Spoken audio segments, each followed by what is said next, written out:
कि हम लेट से लेट सुबह 7 बजे उठते हैं और ये उठना पड़ेगा। अब आप बोलोगे 7 AM कौन उठता है, तो फिर भाई सारे बच्चे सेलेक्ट नहीं होते हैं, सच्चाई सामने है। अब मैं जो ये प्लान बताने जा रहा हूँ, ये क्रिटिकल सिचुएशन का प्लान है। अगर किसी की अभी कंडीशन काफी खराब है पढ़ाई में और किसी तरह से बैकलॉग सारा कवर करके वापस आना चाहता है, उनके लिए मैं ये कहानी बता रहा हूँ। अगर मैं टारगेट करता हूँ कि मैं किसी तरह से 12 घंटे की इफेक्टिव स्टडी कर लूंगा दिन में, किसी तरह से अगर मैं ऐसा कर लेता हूँ, तो लगभग मेरे पास 7 दिन होंगे और हर दिन में लगभग 12 घंटे की इफेक्टिव स्टडी अगर मैं कर लूँ, हर दिन उठा लेते हैं, बहुत ज्यादा भी नहीं लिया है, 80। 12 घंटे पढ़ेंगे कैसे? सुबह सोच लेंगे कि 12 घंटे पढ़ना है और उठ जाएंगे और 12 घंटे पढ़ लेंगे। नहीं, ऐसे नहीं होगा। अगर आप रोज सुबह उठते हो और आपको नहीं पता है कि आपको क्या पढ़ना है, तो आप बहुत कुछ ऐसा पढ़ लोगे दिन भर में जो आपको नहीं पढ़ना।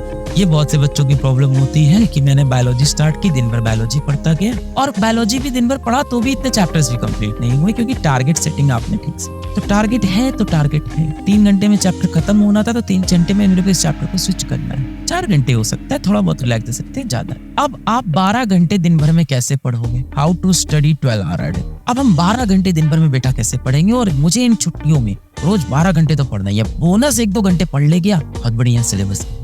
अब आप सोचोगे ना कि मैं दिन भर में 12 घंटे पढ़ूं तो बहुत बड़ा लगेगा और पढ़ना बहुत मुश्किल हो जाएगा। सुबह उठोगे, मान लेते हैं 7 बजे उठ गए, 8 बजे उठ गए, 9 बजे, तो आपको 12 घंटे पढ़ना है, यानी सुबह 9 से रात के 9 बजे तक पढ़ना है। यार बड़ा मुश्किल है यार, कैसे होगा ये? एक काम करता हूँ, मैं 11 बजे से स्टार्ट करूंगा, रात के 11 तक 12 घंटे मेरे कंप्लीट हो।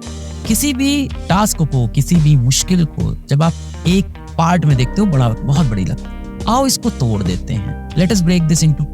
तो यानी 6 आवर के मुझे 2 सेशन चाहिए, 6 घंटे के 2 सेशन। अभी 6 घंटा भी सर सुनने में तो ज्यादा लग रहा है यार का। आओ इसको और तोड़ देते हैं, 6 घंटे को तोड़ देते हैं 3 घंटे के 2 सेशन, और यहाँ से भी 3 घंटे का 2 सेशन। तो मुझे चाहिए 3 घंटे के 4 सेशन।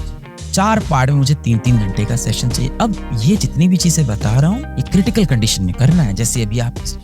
अब अगर मुझे 3 घंटे के 4 सेशन चाहिए, तो मैं अपने पूरे दिन को 4 पार्ट में पहले डिवाइड कर लेता हूँ। तो लेट अस सपोज कि हम सुबह थोड़ा टाइम पे तो उठना पड़ेगा, तो मान लेते हैं कि हम लेट से लेट सुबह 7 बजे उठते हैं, 7 AM, और ये उठना पड़ेगा। अब आप बोलोगे 7 AM कौन उठता है, तो फिर भाई सारे बच्चे सेलेक्ट नहीं होते हैं, सच्चाई सामने है। अब आप 7 बजे पढ़ने बैठ जाते हो, यानी आप लगभग मान के चलते हैं 12 घंटे पढ़ना था, 12 आवर स्टडी करनी थी, इफेक्टिव स्टडी, 7 दिन की अपॉर्चुनिटी, 12 घंटे की इफेक्टिव स्टडी करनी है। तो इसको आपने कहा कि मैं 6 घंटे के में ब्रेक कर दूंगा। फिर आपने फर्दर कहा कि इस 6 घंटे को मैं 3 घंटे में ब्रेक कर दूंगा। 4 सेशन चाहिए। मानते हैं सुबह 6:30 बजे आप बेटा उठ गए, फ्रेश हुए और 7 बजे आप पढ़ने बैठ गए, यानी 7 AM से आपकी जिंदगी शुरू। अब रात में कितने बजे सोएंगे? देखो 6:30 पे उठ रहे हैं, तो रात में कुछ नहीं तो 11:30 तक सो जाना चाहिए, 7 घंटे सो लो। अब 12 पे सो जाओ, इससे ज्यादा देर मत करना, 12 से लेट, इससे ज्यादा हार्डकोर मत बनाना। यानी रात को 12 बजे आपको सोना है। सुबह 7 से रात के 12 कितने घंटे हो गए? 7 से 7 12 हो गया और 5 हो गया आपका 17। 11 बजे पकड़ लेते हैं, बढ़िया सो लो तुम, 7.5 घंटे। मान लेते हैं 11 PM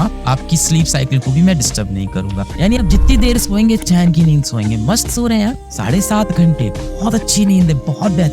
बाकी टाइम पड़ रहा है। अब 7 से 7 हो गया आपका 12 और 16, तो इफेक्टिव बेटा आपके पास अब 16 आवर है दिन में, और आपको 4 स्लॉट चाहिए 3 के। तो अपने पूरे दिन को आप 4 स्लॉट में तोड़ दो, इन 16 घंटे को 4 स्लॉट में आप तोड़ दो। तो मैं 4 स्लॉट में इसको तोड़ता हूँ। सबसे पहला हम मान के चले आप कब उठे हैं? 6:30 आप उठे हैं, और इसमें मैं आपकी नींद को बिल्कुल भी कॉम्प्रोमाइज नहीं कर रहा हूँ। 6:30 आप वेकअप। पहला सेशन आपका बना 7 AM से लेके 11 AM का, ये आपका